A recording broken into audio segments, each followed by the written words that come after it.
A UPS definitely isn't the sexiest piece of hardware in a setup, but I definitely think every setup out there should have one. Now, UPS stands for Uninterruptible Power Supply.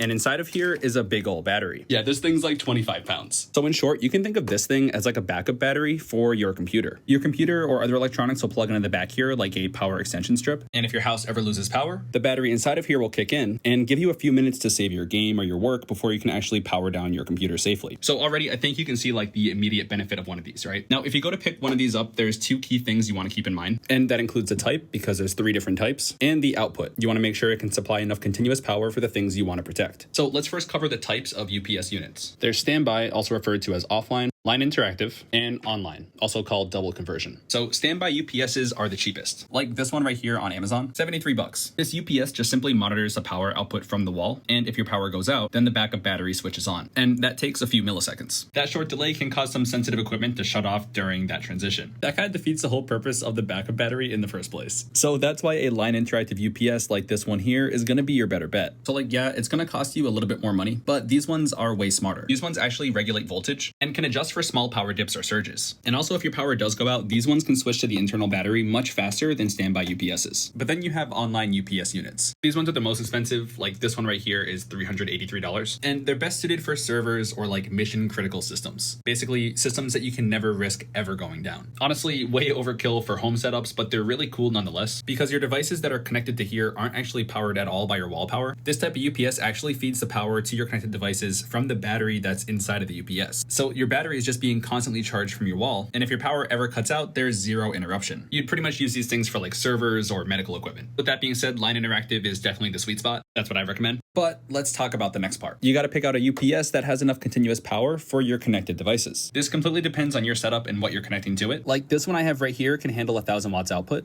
and if you ever go over that max, it's definitely gonna let you know. Like I have my gaming computer and streaming computer hooked up to it, and you can see it's not happy. Eventually, I think it would just completely cut power. So that's why I picked up a second one here. And then we have the whole topic of pure sine wave versus modified sine wave UPSs. This is like a whole other rabbit hole in itself. Basically, pure sine wave UPSs are going to be more expensive, but be better for more sensitive electronics. If you go with either one of these for the sake of a PC, you're probably going to be fine. But of course, I'm paranoid, and I just went with pure sine wave just in case.